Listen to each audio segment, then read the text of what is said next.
వేకువ వాక్యము ఇది దైవ వాక్యము. వేకువ వాక్యము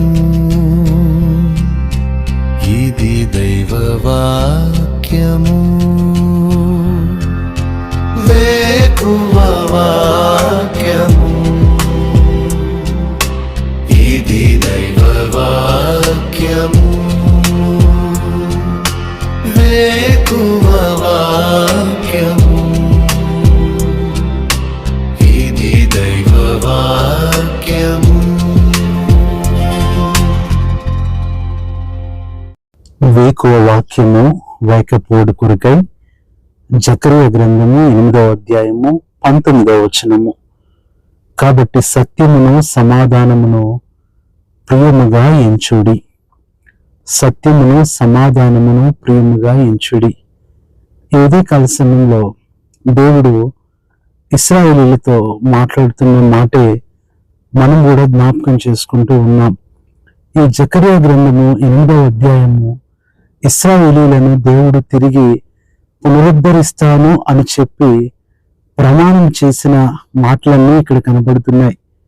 మన జీవితంలో కూడా ఏదైతే పోగొట్టుకొని కోల్పోయామో, నష్టపోయామో, దేవుడు మరలా వాటిని పునరుద్ధరించేవాడుగా ఉంటున్నాడు.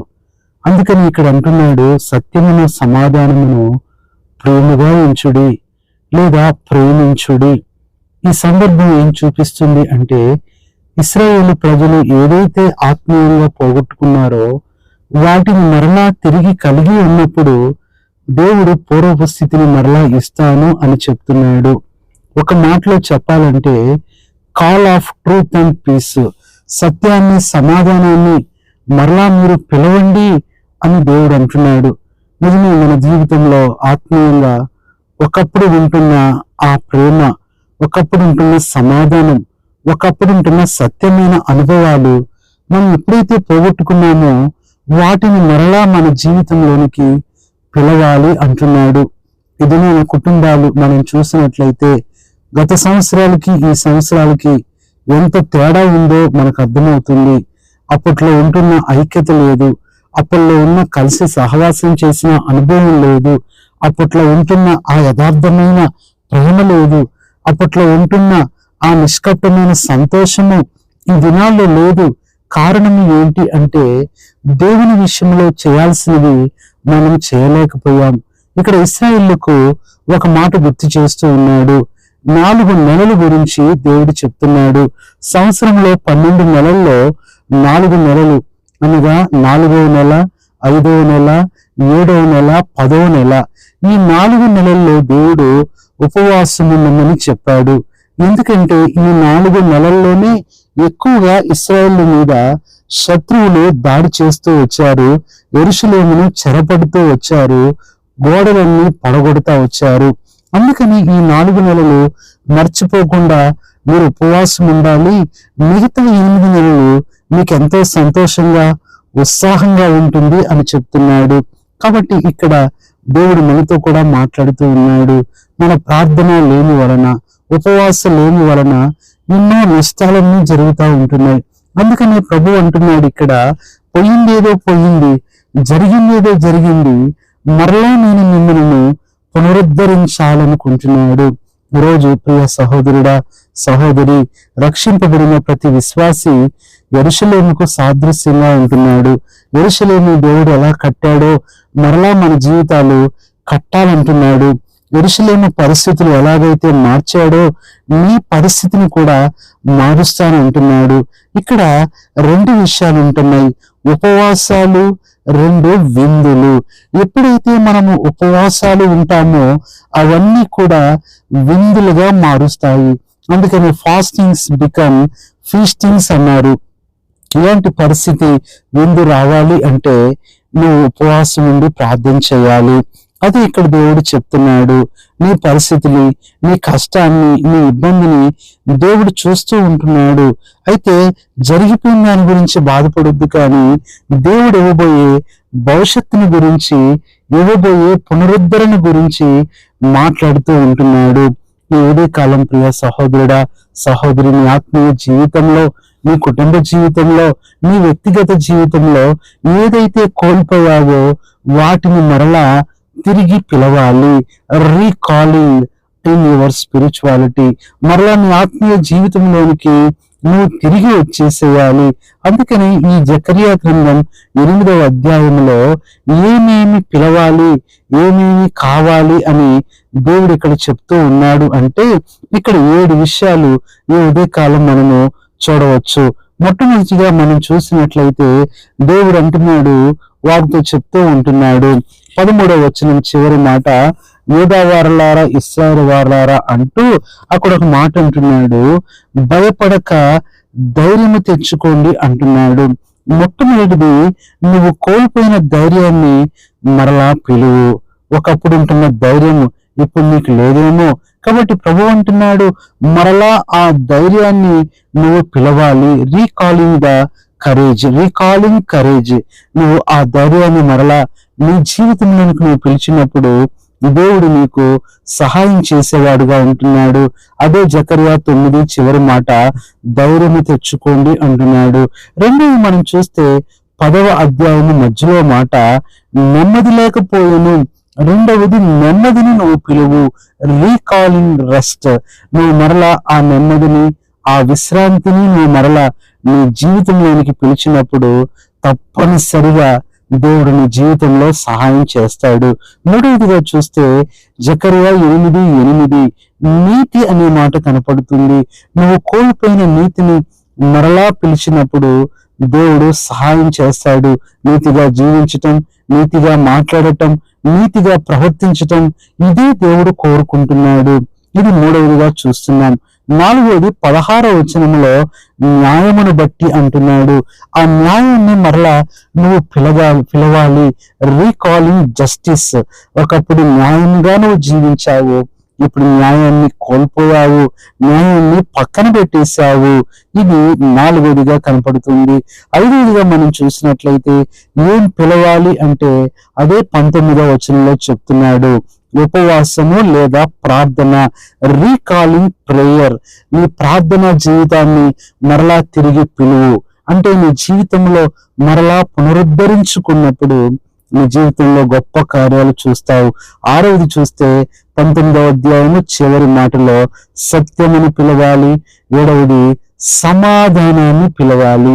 ఈ ఏడిటిని నీ జీవితంలో రీకాలింగ్, తిరిగి పిలిచినప్పుడు, వాటిని ప్రేమించినప్పుడు, వాటిని ప్రియముగా ఎంచినప్పుడు నీ జీవితంలో దేవుడు చేసే బలమైన కార్యాలన్నీ కూడా ఇక్కడ రాయబడుతూ వచ్చాయి. అందుకని ఈ అధ్యాయము చివరి మాటలో మనం చూస్తే, చివరి అధ్యాయంలో దేవుడు నీకు తోడుగా ఉన్నాడనే సంగతి శత్రువులు కూడా, అన్యులు కూడా విని నేను కూడా నీతోనే వస్తాను అని చెప్తారు. కాబట్టి ఈ ఉదయకాల సమయంలో ప్రియ సహోదరుడా, సహోదరి, ఇంకా నీ ఇంటిలో, నీ జీవితంలో ఏమి నువ్వు ప్రేమిస్తున్నావు, లేదా ప్రేమగా ఉంచుతున్నావు, లేదా పిలుస్తున్నావు? ఇంకా కోపాలను, ఆవేశాలను, అసమాధానాలను, లేనిపోని సమస్యలను నువ్వు పిలుస్తున్నావు. ఉదయాన్నే లేచి ప్రార్థనలో ప్రభువుని పిలవాల్సింది పోయి సమస్యలను పిలుచుకుంటున్నావు, కష్టాలను కొని తెచ్చుకుంటున్నావు, శోధనలన్నిటినీ నువ్వే ఆహ్వానిస్తున్నావు, శ్రమలన్నిటికీ నువ్వే ఆహ్వానం పలుకుతున్నావు. దీని వలన ఎన్ని దినాలు నష్టపోతున్నాయి. ఈ రోజు కాకపోయినా రేపు బాగుంటుందిలే, రేపు ఎన్ని జరుగుతాయో మంచిగా అనుకుంటున్నావు, ఆ దినం కూడా వృధా అయిపోతుంది. మళ్ళీ ఇంకొక రోజు అనుకుంటున్నావు, వారాలు, నెలలు, సంవత్సరాలు కూడా గడిచిపోయినా ఎందుకు నీ జీవితంలో ఈ శాంతి, సమాధానం, నెమ్మది రావట్లేదంటే వీటిని నువ్వు కోల్పోయావు. వీటికి బదులుగా నువ్వు వేరే వాటిని పిలుస్తున్నావు, లేదా ప్రేమిస్తున్నావు, వాటిని ప్రేమగా ఉంచుతున్నావు. కాబట్టి ఈ నష్టాలు, ఈ ఇబ్బందులు, ఈ వివేకాల సమయంలో దేవుడు నీతో మాట్లాడుతున్నాడు. ఇశ్రాయేలును పునరుద్ధరించిన దేవుడు నిన్ను కూడా పునరుద్ధరిస్తాడు. నీ పరిస్థితిని మరలా పునరుద్ధరిస్తాడు. దేవుని యొక్క పునరుద్ధరణ అనేది ఈ రోజు నీ జీవితంలో జరిగినప్పుడు నీ ఆరోగ్యం తిరిగి పునరుద్ధరించబడుతుంది, నీ బలము తిరిగి పునరుద్ధరించబడుతుంది, నీ ఆనందము, నీ సంతోషము, నీ ఉత్సాహము, ఏదైతే నువ్వు కోల్పోయి బాధపడుతున్నావో దేవుడు మరలా వాటిని పునరుద్ధరించగలడు. ఎందుకనగా ఇవన్నీ కూడా దేవుని దగ్గర నుంచి వచ్చి దేవుడు ఇచ్చేవే. కాబట్టి ఈ ఉదయకాలం ప్రభు వైపు చూడు. రీకాలింగ్ ఆల్ దీస్ థింగ్స్, ఇవన్నీ కూడా మరలా నీ జీవితంలోకి తిరిగి పిలువు. కుటుంబ ప్రార్థన ఆపేశావు, మళ్ళీ తిరిగి పిలువు. వ్యక్తిగత ప్రార్థన ఆల్పేశావు, మరలా తిరిగి పిలువు. ఉపవాస ప్రార్థన కూడా మానేశావు, తిరిగి పిలిచినప్పుడు దేవుడు గొప్ప కార్యం చేస్తాడు. నీ యొక్క ఆత్మీయ పునరుద్ధరణ, వ్యక్తిగత పునరుద్ధరణ, కుటుంబ పునరుద్ధరణ, సంఘ పునరుద్ధరణ, సమాజ సార్వత్రిక పునరుద్ధరణ ఈ దినమే నీ జీవితంలో జరిగించి నీ జీవితాన్ని బహుగా ఆశీర్వదించి హెచ్చించినట్లుగా ప్రభువే సహాయం చేయను గాక. పరిశుద్ధుడైన తండ్రి, ప్రభు యేసుక్రీస్తు నామములో నీ పాదములు కొందనాలు, స్తుతులు, స్తోత్రములు చెల్లించుకుంటున్నాం ప్రభువా. జీవిత పునరుద్ధరణ గురించి మాట్లాడుతూ వచ్చారు ప్రభువా. కోల్పోయినది, నష్టపోయింది, పోగొట్టుకుంది, వీటన్నిటినీ మరలా పునరుద్ధరించి మీరు ఇస్తానని చెప్పారు. ఇవి ఇవ్వాలి అంటే మరలా ఆత్మీయ జీవితాన్ని మేము తిరిగి మా జీవితంలోనికి ఆహ్వానించాలని రీకాలింగ్ అనే మాట గుర్తు చేశారు. ఆ రీతిగా పిలుచుకొని మీ యొక్క దీవెనలు పొందటానికి మాకు సహాయం చేయండి. ఈ మాటలు వింటున్న పిల్లలందరినీ మీరు దీవించి తోడుగా ఉండి ప్రతి విషయంలో వారిని పునరుద్ధరించమని, మహిమను పొందమని మా ప్రభువును మా రక్షకుడైన యేసుక్రీస్తు నామంలో ప్రార్థిస్తున్నాము తండ్రి, ఆమేన్. మన పరమ తండ్రి అయిన దేవుని ప్రేమ, మన ప్రభువు అయిన యేసుక్రీస్తు కృప, పరిశుద్ధాత్మమైన సహవాసం మీ అందరికీ సదాకాలము తోడై ఉండి మీ ఆత్మీయ జీవితాన్ని తిరిగి పునరుద్ధరించును గాక. ఆమేన్. దార్చుటకు కన్నీటినంతటిని తుడుచుటకు దినమంతా సిద్ధపరచుటకు దైవ చిత్తం గ్రహించుటకు